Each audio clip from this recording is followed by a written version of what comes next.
Good morning everyone. इससे पहले हमने साइटोलॉजी पूरी कर दी है। सेल वाला चैप्टर था वो पूरा कंप्लीट कर दिया है। अब हम टिश्यू शुरू करने जा रहे हैं। टिश्यू टिश्यू का अध्ययन हम हिस्टोलॉजी में करते हैं। हिस्टोलॉजी क्या है? Histology the branch of science that deals with study of tissue, जो किसके साथ डील करती है? स्टडी ऑफ टिश्यू के साथ डील करती है। अब सेकंड क्वेश्चन यही रहेगा कि टिश्यू क्या होता है। टिश्यू ग्रुप ऑफ सेल होता है जिनका similar work, similar structure and उनकी जो एम्ब्रियोनिक ओरिजिन होती है वो भी सिमिलर होनी चाहिए। जैसे कि आपने पहले पढ़ा होगा, हमारी जो एम्ब्रियोनिक ओरिजिन होती है वो 3 लेयर्स में होती है: ectoderm, mesoderm and endoderm. Ectoderm हमारा नर्वस सिस्टम बनता है, अपन को ये पहले पता है। और जो मेसोडर्म होती है ऑल कनेक्टिव टिश्यू भी होते हैं, और प्लस में मोस्टली मसल्स टिश्यू। और ये जो मेसोडर्म होती है मोस्ट अबेंडेंट होती है अपने ह्यूमन बॉडी में। और एंडोडर्म जो अंदर की जो ऑर्गन्स वगैरह होते हैं वो एंडोडर्म से बनते हैं। तो अब आगे चलते हैं।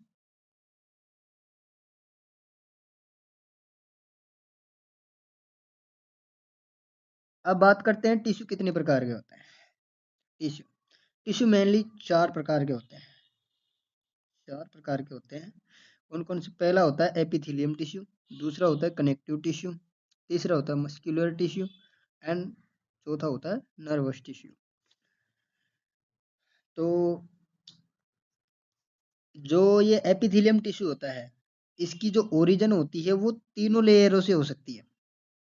मेसोडर्म से भी हो सकती है, एंडोडर्म से भी हो सकती है, और एक्टोडर्म से भी हो सकती है। और कनेक्टिव टिश्यू होती है इसकी मेसोडर्म से होती है।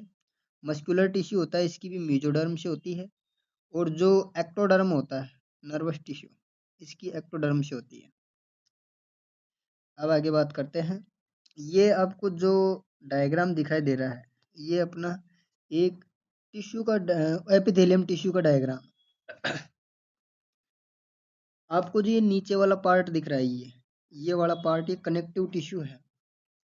और इसमें स्पेशल सेल्स आप होती है। बहुत सारी सेल्स होती है जो अपन कनेक्टिव टिश्यू पढ़ेंगे उस टाइम पे बात करेंगे उनके बारे में। और ये ऊपर जो आपको दिख रहा है ये वाला पार्ट ये एपिथेलियम टिश्यू की लेयर है, सिंगल लेयर है। जो एपिथेलियम टिश्यू और कनेक्टिव टिश्यू के बीच में जो ये आपको ये लेयर दिख रही है ये वाली, ये किसकी लेयर है? ये बेसमेंट मेम्ब्रेन की लेयर है। और ये बेसमेंट मेम्ब्रेन को बनाने का काम कौन करता है? ये दोनों कनेक्टिव टिश्यू और एपिथेलियम टिश्यू मिलकर ही इस बेसमेंट मेम्ब्रेन को बनाने का काम करते हैं। और जो बेसमेंट मेम्ब्रेन है ये भी 2 पार्ट होते हैं इसके भी। एक तो बेसल लेमिना होती है और एक रेटिकुलर लेमिना होती है। जो बेसल लेमिना होती है वो किसके द्वारा बनाई जाती है? वो एपिथेलियम टिश्यू के द्वारा बनाई जाती है। और जो रेटिकुलर लेमिना होती है ये कनेक्टिव टिश्यू द्वारा बनाई जाती है।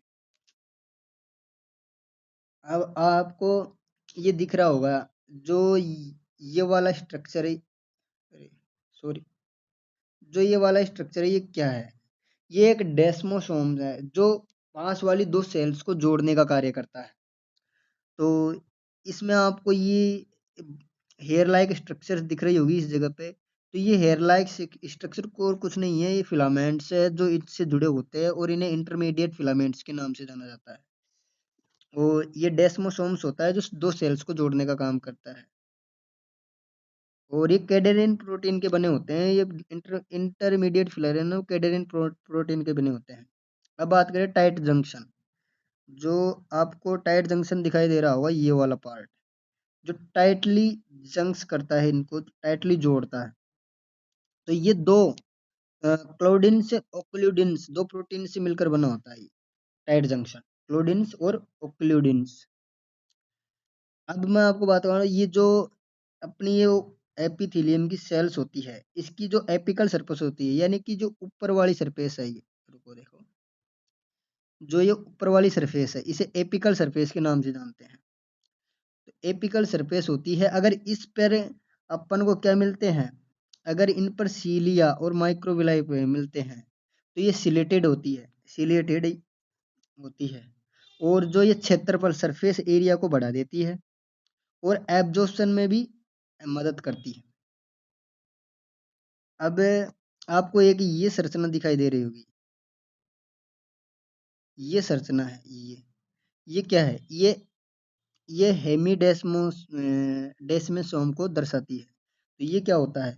ये मतलब ये होता है कि जो लेमिना और जो सेल्स है इनको जोड़ने का कार्य करती है और इनसे ये फिलामेंट जुड़े हुए हैं, जिन्हें कौन से ये इंटरमीडिएट फिलामेंट, ये भी इंटरमीडिएट फिलामेंट के नाम से ही जाने जाते हैं।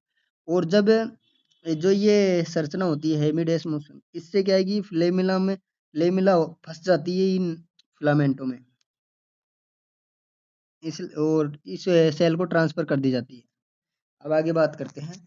जो एपिकल सरफेस में ना तो डबल एपिथेलियम टिश्यू में ना तो डबल ब्लड सप्लाई होती है और ना ही इसमें कुछ एपिथेलियम टिश्यू होता है, उसमें ये क्रेटिनाइज्ड होता है अधिकतर।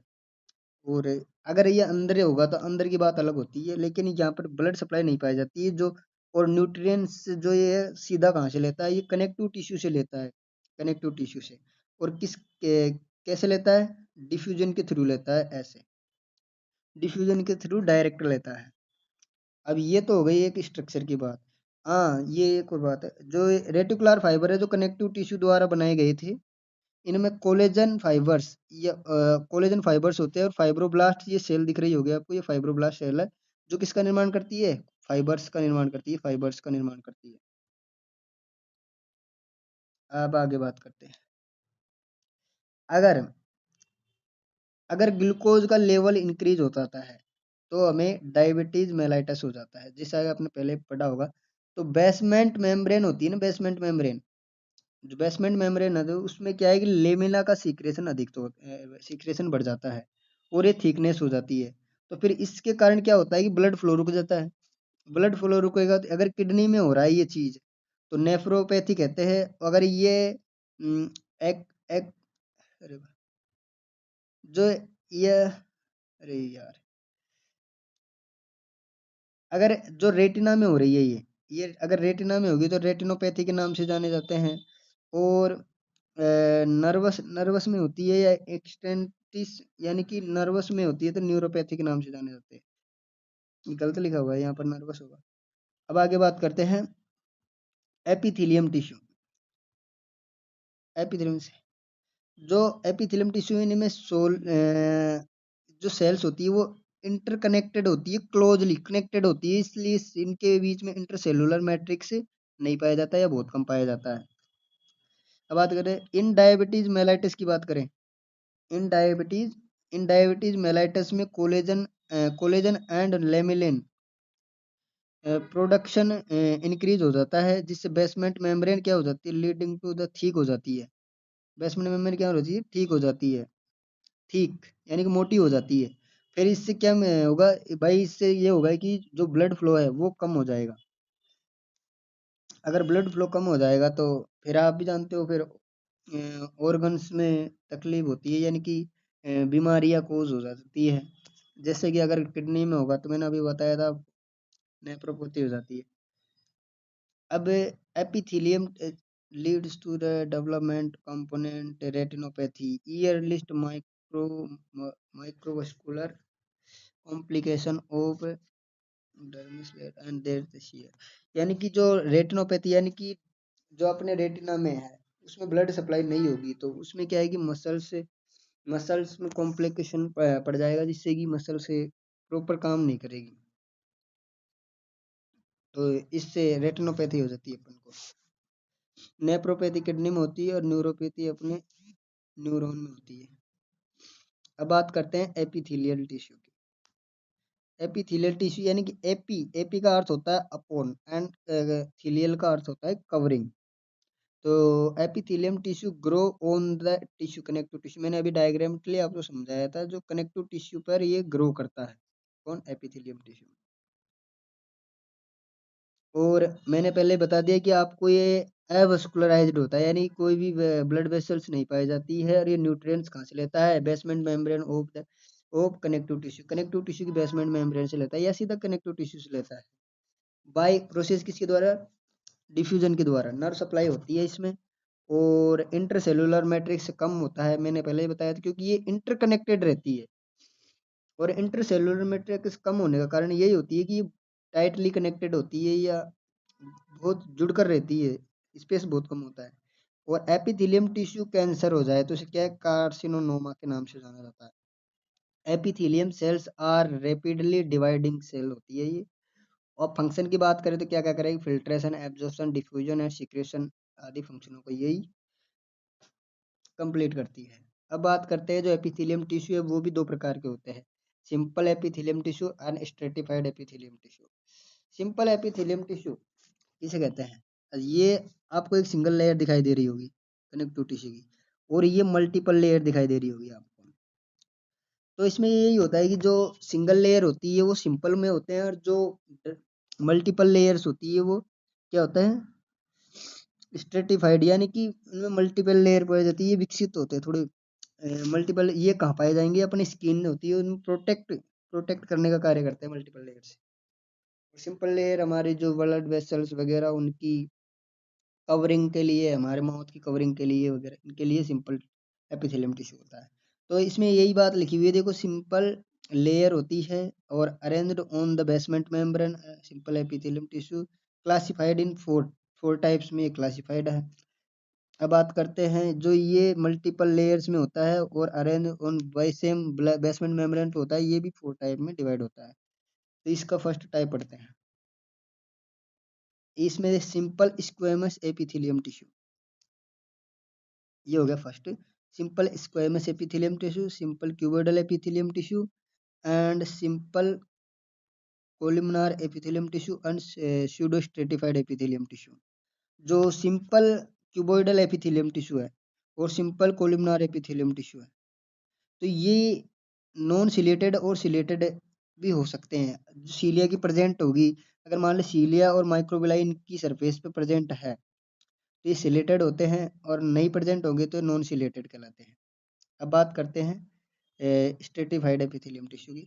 स्ट्रेटिफाइड एपिथेलियम टिश्यू वही same, stratified squamous epithelium tissue, stratified cuboidal epithelium tissue, stratified columnar epithelium tissue, और लास्ट में जो चौथा पार्ट होता है वो ट्रांजिशनल एपिथेलियम टिश्यू के नाम से जानता है, ये आपको ध्यान रखना।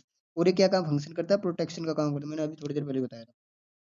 और जो ये क्या कहते हैं, जो फर्स्ट वाला है स्ट्रेटिफाइड स्क्वेमस एपिथेलियम टिश्यू, ये नॉन क्रेटिनाइज्ड एंड क्रेटिनाइज्ड होता है। किसकी प्रेजेंस पे क्रेटिन प्रेजेंट होगी तो क्रेटिनाइज्ड होगा, क्रेटिन प्रेजेंट नहीं होगी तो नॉन क्रेटिनाइज्ड होगा। तो ये यहाँ तक मैंने ओनली आपको सिर्फ टाइप ऊपर ऊपर की चीजें बताई है। अब इनके बारे में हम अगली क्लास से डिटेल से पढ़ेंगे। आपको क्लास कैसी लगी और नोट्स आपको समझ में आ रहे हैं नहीं आ रहे हैं वो बताना। धन्यवाद।